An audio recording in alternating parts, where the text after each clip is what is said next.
All right. So if I wouldn't have chosen to heal, basically, stop the way that I'm eating, would you have chosen to heal by yourself or would you have healed without me? Well, I know what led me into making certain adaptations. It was a personal decision.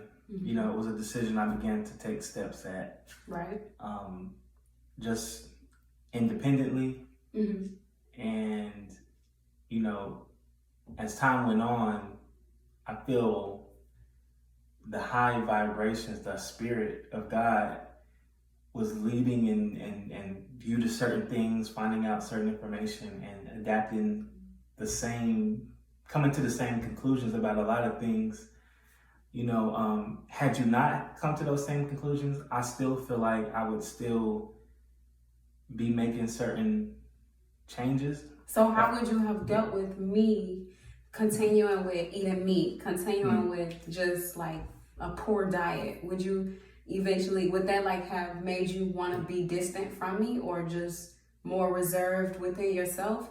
Mm. Would that have battled with your spiritual path or would you have still felt, the same love for me, even though I might Yeah. have not been willing to change? Well, I feel like, we all have this self revelation. We know how certain things make us feel. We know how certain behaviors are. We begin to trace back certain behaviors and patterns to certain things. Right. And I feel like to deny those things, there's a certain, like, wanting to distance yourself from the truth. Yeah. So, How would we have raised our children also? Yeah. Like, okay, so you're coming into this awakening with the way that you want to eat, the way that you want your health to go. Yeah. But I'm not coming into that awakening. How would we have dealt with our children on one accord? Like, would you have wanted our children to gear towards plant-based and be completely plant-based while I still eat the meat in the trash? Or would you have allowed me to still feed them the way that I eat? Yeah, I mean, it goes back to your first question. Can two walk together except they agree? Right. They agree. So I definitely feel like there would have to be some compromise, and if there it weren't? would affect our children. It would affect us. I feel like, if there's a certain place that we want to go, a certain lifestyle, a certain experience we want to have, that being our children healthy and not always in the hospital. Right. It's a very narrow way, and if we're not in agreement with what's best for our children, that could create a lot of problems. That could be like somebody end up being ostracized. Mm-hmm. Oh, he's gonna eat his salad. He's gonna do this. We're gonna. There begins to bring division. So how far would you have been willing to take that, as far as me not being willing, my lack of willingness to change with you? Like, would that have caused some type of war between us, or do you feel like that we would have still been good, happy? Yeah. I mean, because with the food, we've realized so much more, and I feel like that's been such like a big part of our relationship, just with the changes. Mm-hmm. Yeah. Well, I mean, food is such a common element. Yeah, love language, so to speak. Like, yeah. So with that being said, because it's such a, we talk around food. We you know what I mean? It's such a staple of life. Right. That, I feel like if you or I were that at odds with being willing to compromise or willing to come to an agreement on what's good and what's not good, that I really find it hard for either one of us to really be happy together. Right. Even something as simple as food. Mm-hmm. It's one of those things where it's like, would we really be happy, and would our children benefit from seeing us divided. It would be so much confusion. When it comes to the children, all I can see is confusion. But I believe that they would probably gear towards what's right, what's best. But their love for us would affect their decisions as well. So I'm really happy that we healed together.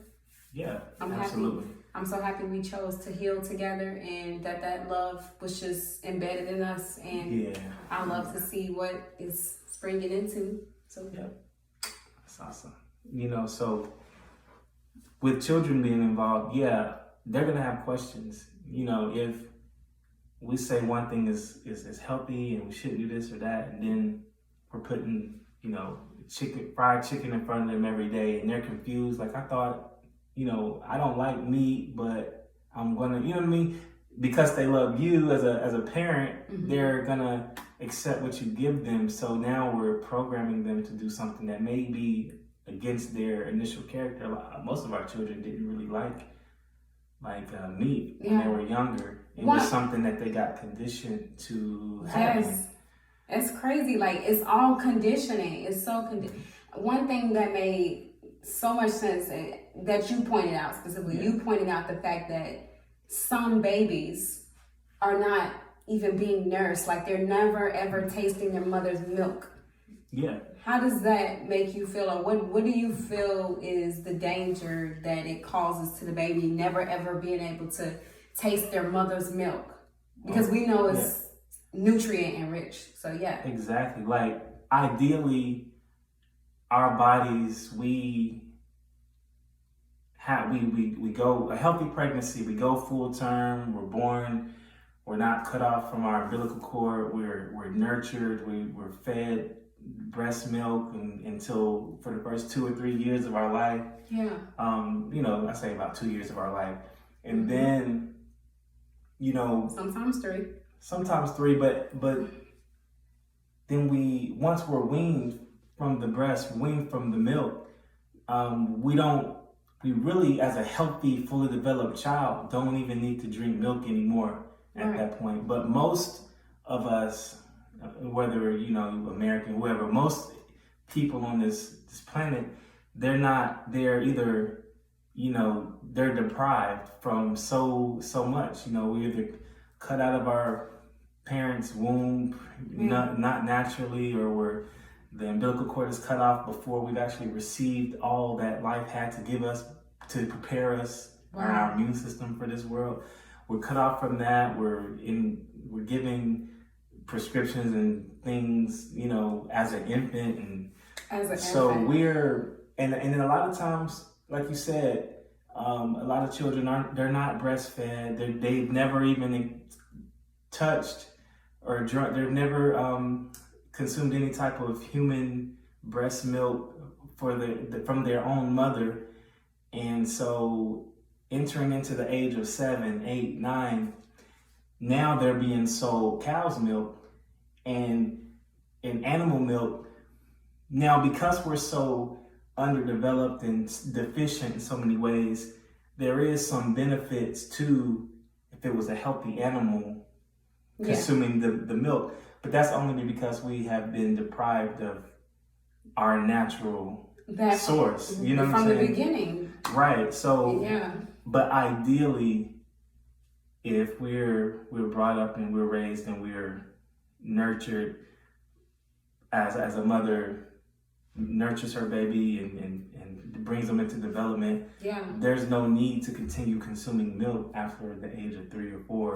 One thing I've noticed at the hospitals, they actually, they basically try to get new mothers to get their babies on Similac or some type of secondary milk because they kind of want it to work together while they're nursing the baby. Like, they don't completely tell you, we don't want you to be nursing the baby, but they do say, you should also pick up some Similac or something to make your milk thicker or something that is going to make the baby fuller or, I've been told this several times, you know what I'm saying? So when we first started having babies in the hospital, that's what I was told. So they want you to supplement natural stuff with artificial stuff. You know, they'll give you a reason why it's good or whatnot. Yeah. But again, it's just compromise. It's two different systems. And one works against the other. Definitely. Yeah, one is corporate interest, and the other one is, you know, personal interest. And, you know, so the hospital is a corporate structure in a lot of cases. Yes. They're going to side with, you know, corporate policy. Facts. And, you know, so, yeah, you don't want the dollar raising your child. Heck no. And that's a lot. Unfortunately, that's kind of what happens is the dollar ends up being the dictator of the home and not God. You know what I'm saying? Mm-hmm. And so I feel like because we're both looking to God and we're both willing to make adjustments based on what He's giving directly to us, there's really nothing I could say to convince you.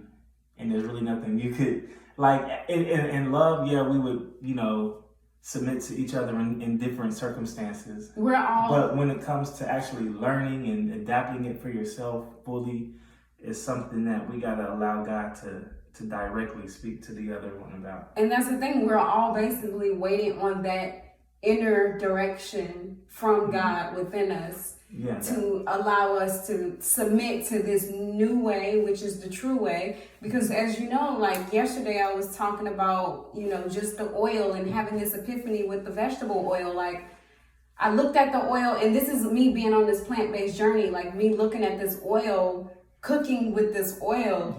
And I finally look at this vegetable oil and I'm like, why does this not burn out like the olive oil? And so it was that question in my mind that made me say, something is not right, because it's not doing what I know is natural. It's not doing what I know is good. The grapeseed oil, the avocado oil, the, flaxseed oil. All of those oils have the same characteristics. They will burn out if you're using them. So for me to look at this vegetable oil, that had me, you know, asking questions. And what happened? The very next day, the Most High divinely put it in my path to see that the vegetable oil is literally car engine oil. So it's all a matter of what we're willing to receive in the moments that we're willing to receive it. If we're not willing to receive it, and that's not our reality that we're willing to accept, it does not make its way to us. So yeah, I think that's pretty... Yeah, you know, God's not going to put more on you than you can bear. Yeah. He's going to give you away, like, you know, when it comes to olive oil and like just fruits and natural things, it does, it burns up. You know, the body, the metabolism, it's like fuel. Yes. It fuels the body. It's consumed. You know, but what happens when it doesn't break down and just stays in your system? You know what I mean? It begins to cause problems, and so, you know. It's yeah. I mean, it's information is out there, but like you said, if you acknowledge the Most High, He's gonna direct your steps. Yes. He's gonna put things in front of you. It's gonna be conducive to your journey, and you know what I'm saying. So my affirmation is to always be willing to accept change, even if it makes me feel nervous, and as long as the change is good. That's what I feel like. Every day I'm willing to change and adjust as needed, if that's good for my health, my wealth, and everything in me and around me. Exactly. Yeah. You know, so we're to continue in the goodness of the Lord, you know, and so, I mean, if that's your fault, if you can cleave to what's good in your life, you know, all good things come from God, you know, so there's not one good thing that He wants to withhold from you. That's right. You know, so the only way is if you refuse to receive it, you know, and so. That's right, because it's offered to us. It's offered to us. We just got to receive it. That's right. I love it. Yeah. All right, so